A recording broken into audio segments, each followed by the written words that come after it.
Assalamualaikum warahmatullahi wabarakatuh. Alhamdulillahirabbil alamin. Asyhadu an la ilaha illallah, asyhadu anna Muhammadar Rasulullah. Allahumma shalli ala sayyidina Muhammad wa ala ali sayyidina Muhammad amma ba'du. Rabbi israh li sadri wa yassir li amri wahlul min lisani yafqahu qawli. Zona nyaman. Masih bersama kami Sukamto Sastro di Mejo Channel. Berkenan untuk subscribe, like, dan komen. Hari ini dalam motivasi diri, zona nyaman amat sangat rawan. Nah, apa sih zona nyaman itu? Zona nyaman adalah situasi dan kondisi seorang merasa aman, senang, tentram, tidak ada goncangan, tidak ada kekurangan, tidak ada kesulitan, tidak ada kendala. Hidupnya nyantai-nyantai saja, hidupnya aman-aman saja. Sehingga seseorang yang berada di fase zona nyaman biasanya kurang tantangan. Biasanya juga kurang greget, kurang gregel. Ketika orang berada di posisi zona nyaman, bisa dipastikan tidak ada dinamika, tidak ada kehidupan yang berarti, yang penuh dengan tantangan. Nah, idealnya kita segera keluar dari zona nyaman, sehingga kita persiapkan dengan bermacam-macam dinamika. Karena hidup tidak menentu. Kadang kita meninggalkan anak-anak kita dengan fasilitas yang cukup, tetapi tidak baik. Karena apa? Ketika zona nyaman ini membuat seseorang tidak berpikir jernih, tidak berpikir kreatif, tidak berpikir tentang kerja keras dan segala macamnya. Maka zona nyaman cenderung memberikan gula, tidak rasa pahit. Zona nyaman cenderung memberikan madu, tapi bukan empedu. Idealnya di dalam hidup, kadang menerima sesuatu yang nikmat, lezat, tetapi kadangkala harus menerima sesuatu yang tidak enak. Oke, zona nyaman. Baik, yang pertama, pikirkan tentang apa yang membuat kita takut. Ya, saat kita berada di zona, pikirkan. Misalnya begini, kita takut ketika anak-anak kita nyun sewu ditinggalkan posisi tidak mampu mencari rezeki. Ketika ditinggalkan, takutnya anak-anak tidak bisa berkreasi untuk komunikasi, interaksi dengan dunia luar. Kalau anak kita tinggalkan, takutnya belum siap bersaing dengan dunia luar. Maka ini apa yang kita takutkan? Itu. Jadi sebenarnya zona nyaman itulah yang harus diusik, jangan sampai nyaman. Maka dipersiapkan hal-hal kemungkinan buruk yang terjadi. Kemudian yang kedua, buatlah konsep, buatlah rencana, buatlah planning yang jelas. Misalnya begini, ketika seseorang berada zona nyaman, dia harus buat planning, rencana ke depan. Misalnya begini, ketika usahanya sudah jalan di 7 titik misalnya, kita ingin 3 titik lain, berarti kita harus persiapkan. Persiapkan apa? Ya udah, persiapkan tentang rencana buka cabang, rencana diversifikasi usaha, rencana juga mungkin melakukan kegiatan ekspansi. Berarti kita butuh kucuran modal. Berarti butuh pengembangan modal. Berarti butuh join dengan pihak ketiga. Ini yang harus dilakukan sehingga ada semangat berubah, tidak berada di zona nyaman. Kemudian yang ketiga, kita harus punya keyakinan yang lebih bahwa kita mampu, kita bisa dan pasti bisa. Nah, keyakinan kemampuan inilah yang perlu.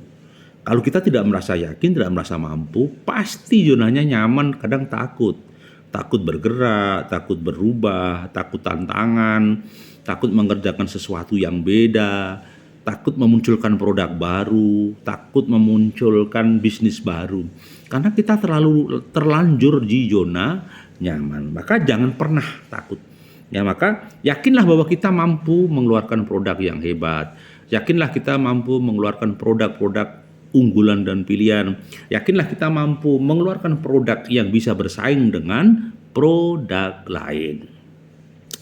Kemudian yang keempat, coba keluarlah dari situasi yang membuat Anda indah. Mungkin duduk di kursi yang empuk atau tidur di pelaminan yang nyaman. Coba keluarlah dari zona-zona yang enjoy tadi. Coba turunlah ke bawah. Coba lihatlah situasi dan kondisi. Jangan sampai ada zona nyaman. Zona nyaman itu menghancurkan. Kalau dibiarkan membuat orang tidak kreatif, membuat seseorang tidak berkreasi. Zona nyaman itu akan menghancurkan, benar-benar menghancurkan. Orang jadi stagnan, orang jadi jenuh, orang jadi malas bergerak, Orang tidak lagi ada intuisi dan kreativitas. Maka coba keluarlah dari hal-hal yang sifatnya mapan. Cobalah anti kemapanan.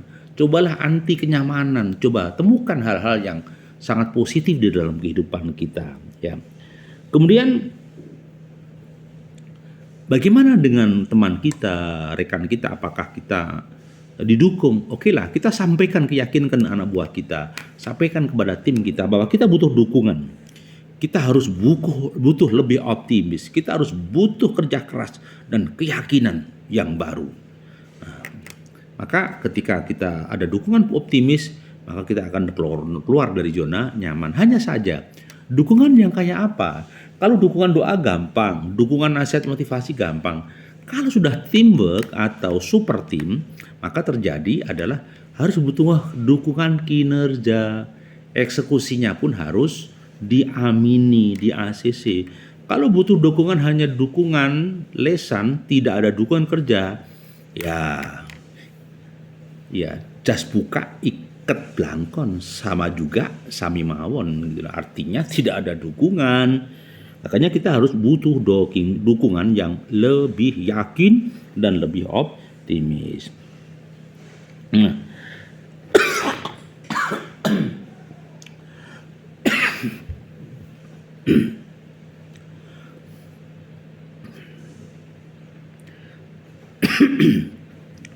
mohon maaf, mohon maaf agak tersedak ya. Mohon maaf, tadi tersedak. Ingatlah, checking dia.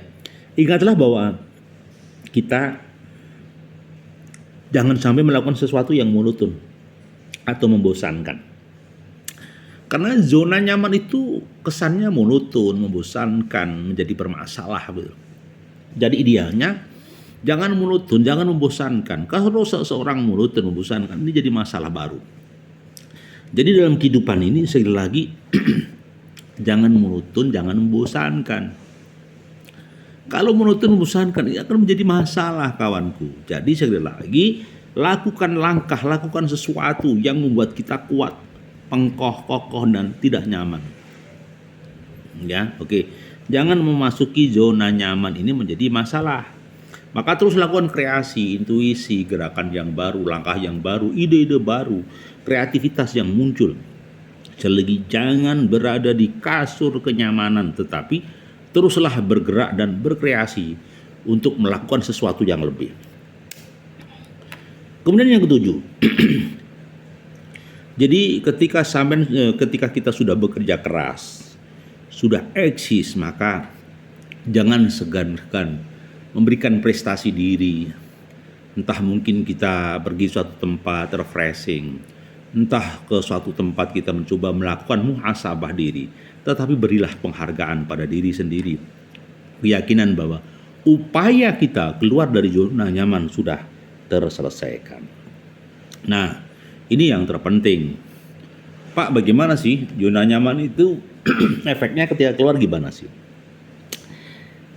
Ketika kita keluar dari zona nyaman, akan banyak keajaiban, akan banyak potensi, akan banyak keuntungan.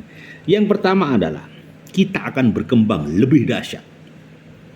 Kita akan berkembang lebih dahsyat. Orang yang berani mengambil zona nyaman akan berkembang. Tapi sebaliknya, ketika orang itu tidak mau keluar dari zona nyaman, maka bisa terjadi bahwa dia tidak akan berkembang. Maka kata kuncinya, keluarlah dari zona nyaman, teruslah tumbuh dan berkembang. Dari sisi ini, kita akan semakin eksis. Sebaliknya ketika kita hanya berada di enjoy, di zona nyaman, dipastikan kita tidak akan terjadi percepatan dalam kehidupan ini. Tidak akan terjadi pertumbuhan dalam kehidupan ini. Oke. Kedua, mulailah menyukai yang tantangan. Kita harus suka tantangan, suka peluang baru, suka risiko baru, suka dinamika baru. Kalau hidup itu tidak ada dinamika baru, percuma hidupmu. Tidak ada tantangan. Kalau hidup selalu ada tantangan, peluang, risiko, hidup menjadi indah. Kadang-kadang deg-deg sir deg ya. Deg-deg sir dan sir deg. Nah, iya. Karena ada tantangan. Tanpa ada tantangan, pasti orang ini tidak akan eksis di dalam kehidupannya. Nah, Kalau kamu sudah suka tantangan, segala macam bentuk ketakutan itu hanya ilusi. Ketakutan itu tidak akan beralasan. Ketakutan itu akan hilang dengan sendirinya. Karena ada aspek A, B, C, D. Ketakutan A, solusinya ini. Ketakutan B, solusinya ini. Kita harus melawan ketakutan. Ketika ketakutan bisa dilawan, kita akan keluar dari zona nyaman. Ketika ketakutan akan dilawan, maka kita akan berhasil dan sukses. Banyak orang yang berhasil di masa lalu karena dia bisa menundukkan rasa takut, bisa menghancurkan takut diri sendiri. Maka ketika dia takut pada diri sendiri, itulah awal kesuksesan. Maksud kami ketika bisa menghancurkan ketakutan diri sendiri, itulah awal keberhasilan. Jadi keberhasilan kita itu ketika kita bisa melawan ketakutan diri sendiri, maka kita akan menemukan sesuatu yang dasar dalam kehidupan ini. Baik, kemudian yang berikutnya, bagaimana kita mengganti penderitaan, penyesalan, kesulitan itu menjadi bahagia, menjadi happy. Kadang-kadang orang itu kalau sedih sudah konsentrasi sedih aja, bawaannya baper saja. Tidak pernah mengganti memikirkan sesuatu yang bahagia, sesuatu yang indah. Maka gantilah penyesalan, duka dengan sukacita. Maka pakailah kegembiraan itu dengan kebahagiaan, bukan dengan penderitaan saja. Baik, kemudian jangan lupa kadang ketika ingat masa lalu, sedikit kita tersenyum, ikhlas. Oh, ternyata kita melakukan tindakan yang bodoh. Oh, kemarin kita melakukan tindakan yang salah. Oh, kemarin ternyata ketika kita mengambil langkah begini, ya salah ya. Kadang kita tersenyum melihat kekurangan dan kelemahan kita di masa lalu, begitu. Tetapi yakinlah menatap masa depan bahwa kamu akan sukses di esok hari. Ya. Kemudian yang berikutnya, perkuat percaya diri. Kita harus lebih kuat, lebih eksis, lebih optimis, lebih terpacu, jangan sampai lemah. Terus bangun kekuatan diri sendiri, potensi akal, potensi pikir, potensi rasa, indera keenam, dan segala macamnya, bangun potensi diri. Nah, kemudian yang berikutnya jangan lupa, lakukan tindakan yang membuat kepuasan lebih besar kepada klien kita, anggota kita, pekerja kita. Buatlah rasa puas lebih, buatlah rasa bahagia lebih, buatlah rasa senang lebih. Jangan hanya biasa-biasa saja, harus luar biasa. Sukses identik luar biasa. Sukses identik dengan luar biasa. Tanpa luar biasa, biasa-biasa saja. Tidak ada yang dibanggakan. Kalau ingin dibanggakan ya harus luar biasa. Ketika yudisium penilaian BJ-nya C, wah biasa. D, oh jelek. B, oh bagus. A, luar biasa. Maka ketika orang menilai A itu luar biasa. Nah, dan kamu harus temukan bahwa satu-satunya jalan untuk berhasil di masa depan, untuk jaya dengan usahanya, untuk jadi triliuner, miliarder, kita harus keluar dari zona nyaman. Keluar dari zona nyaman, maka kita akan menjadi miliarder. Kita akan menjadi orang hebat. Kita akan menjadi orang yang soleh dan soleha. Karena kita keluar dari zona nyaman. Nah, kemudian kalau bisa ada satu hal lagi. Apa itu? Kita menjadi inspirasi bagi orang-orang sekitar. Maksudnya apa? Iya, kita menjadi idola, fan kita banyak, kita dipercaya orang, itu menjadi rujukan, referensi bahwa kita sukses, kita hebat, kita berhasil. Bukan karena ingin dipuji, artinya maksud kami ditempatkan dalam niat hati kita. Oh, khairun nas anfa'uhum linnas. Kita bermanfaat bagi orang lain. Ya, sekali lagi, itu yang menjadi catatan kita. Kita tidak butuh, maaf ya, pujian, tidak butuh. Kita tidak pernah takut dengan makian, juga tidak butuh pujian. Standar sadarlah, jadilah diri sendiri, ikhlas lillahi ta'ala, menjadi ladang kebaikan dan mulia di dunia, bahagia di akhirat. Terima kasih masih bersama kami Sukamto Sastro di Medio Channel. Bahagiamu, bahagiaku, dan bahagia kita bersama. Terima kasih. Assalamualaikum warahmatullahi wabarakatuh.